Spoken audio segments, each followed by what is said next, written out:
Hello YouTube, it is I, Banded Wendy, on Tuesday the 14th of December 2010. And if you've been watching my channel for a while, you know last year I did the 12 days of Christmas. And I thought about it last night, and I'm going to use the next 12 days. Today's the 14th, and we have until the 25th, which is 12 more days until Christmas Day. And I'm going to use those days to do my 12 days of Christmas again, try to answer a bunch of questions, and share with you all what I've learned, how I've changed, and who I became since having weight loss surgery 90 weeks ago. So today is day 12, and it's about seeing the old me versus the new me, right?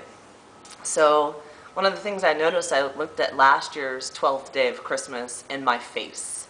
Like, wow. Like, one of the things that where we lose weight often the first is our face, and I for sure did. It took a long time. But I have a face that you can actually see my features now.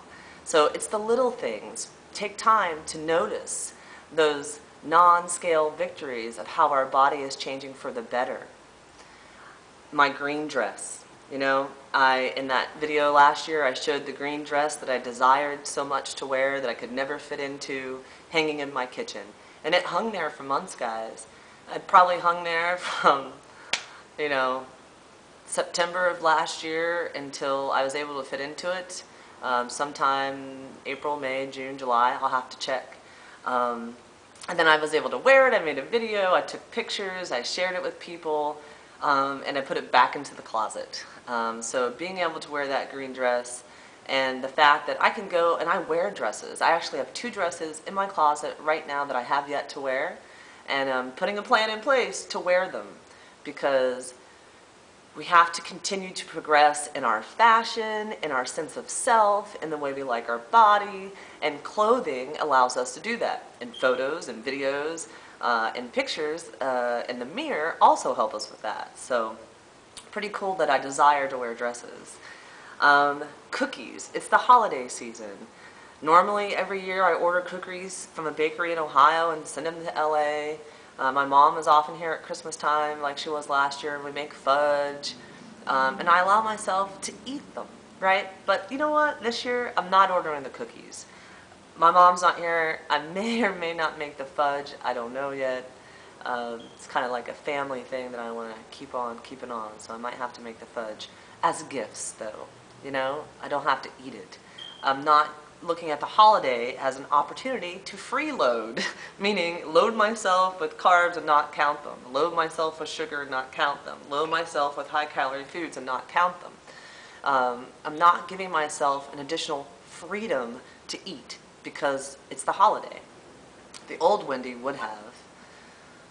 My clothes, my reminders, you know, every day. Last year I talked about always something there to remind me, right? Find that pair of skinny jeans that you fit into, that are the smallest ones that you have, that you feel the best in, and always go back to those jeans. When that scale isn't treating you right, doesn't necessarily mean you did anything wrong. Go back to the clothes. Use clothes as a guiding light as to how you feel and how your weight's going. You'll notice if the clothes get tight that the scale probably is true. But if the clothes fit normal, the scale's just bogus for that day, you know? So I have reminders. I have my jeans from my day of surgery and my tank top from day of surgery, and I'll try to throw in some pictures here along the way so you can see them. But those reminders, I'm not getting rid of them. I'll have them in my closet no matter what the rest of my life, because that's where I started, and you have to have those reminders around your house and in your life. The scale. I used to be afraid of the scale. Let me tell you, when you become afraid of the scale, that's a problem, right? When you're afraid to step on it, that's a problem. I've learned through this journey not to be afraid of the scale, to look at the scale as only a tool. It's a research or a science project, right? And use it as one official weigh-in weekly. I don't base my emotions or my actions or my plan for the day on what that scale says. Right? The majority of the time, it's just a tool that's guiding me along my journey, and I use it as such. I'm not afraid of it anymore. I also have said, the day that I'm afraid to share my weight, with anybody is the day I failed, right? I always want to be able to say, this is how much I weigh today, and not be afraid to share that.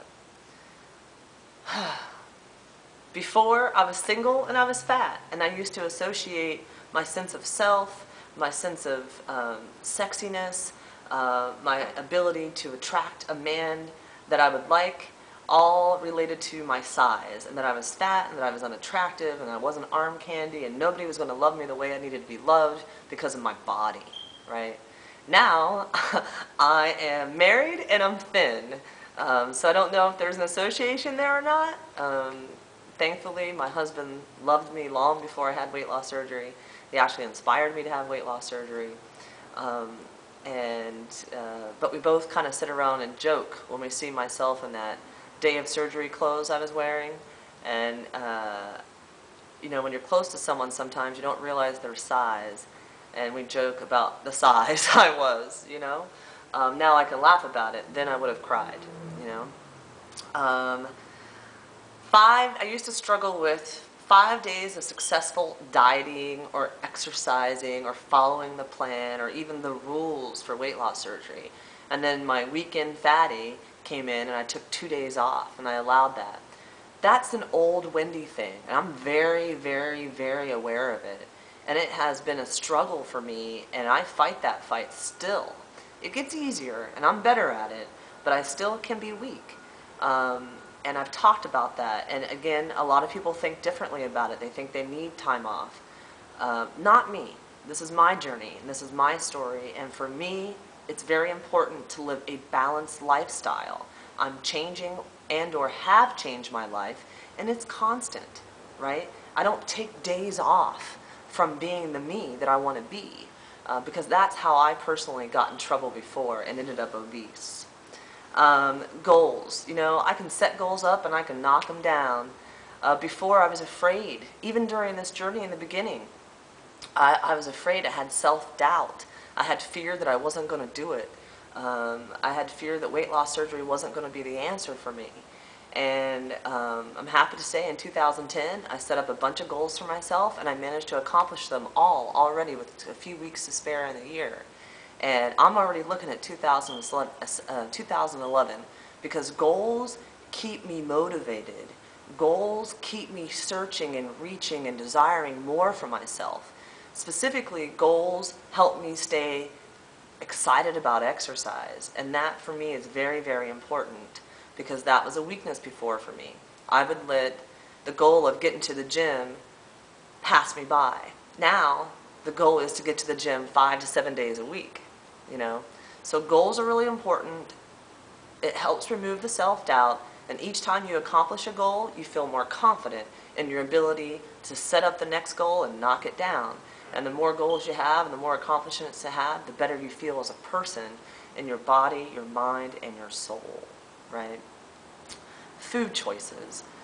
Before, I didn't care about the quantity or the quality of food that I was eating, but now the new me realizes that I've got to eat protein first. It needs to be a lean, low-fat, low-calorie, high-protein meat because that quantity that I'm going to eat of that quality food is much different, right? And I have a minimum of 60, 80 grams of protein a day. So I really think about food as fuel, as, you know, garbage in, garbage out, right? Good stuff in, good stuff out. Our body is an example of what we put into ourselves.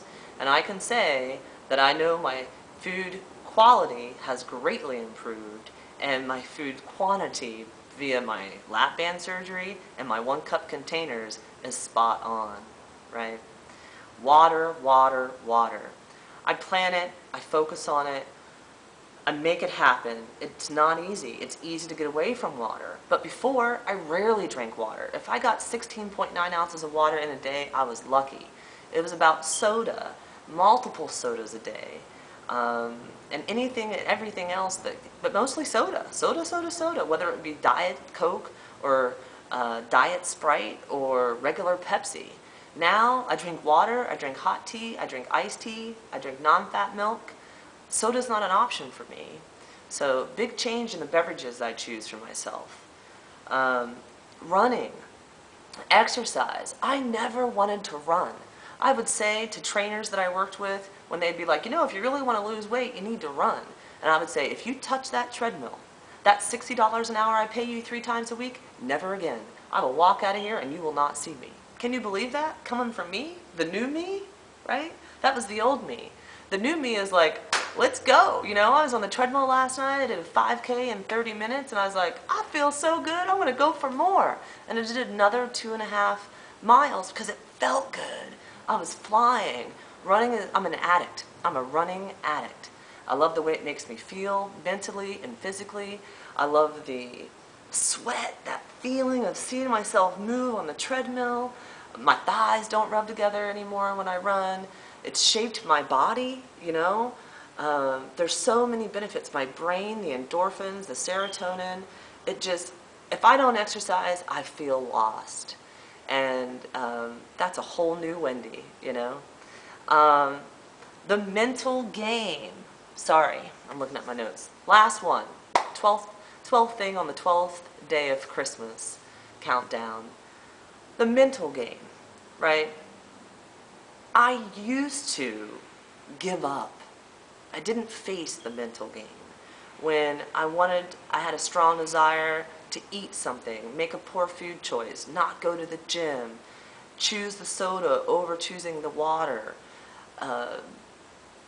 making a choice at a restaurant for the healthier version of food or the all-out, we're at the bar, let's eat bar food. I would give in. I wouldn't sit in that choice or sit in that moment and face it, right? Now, I talk out loud to myself. I look at menus online before I go to restaurants. I base what I'm going to eat, not on what I desire or what I want, but what I need. If I don't want to go to the exercise, why not, Wendy? You told yourself you were going to do this. Get your shoes on and go. You're going to feel better after you do it.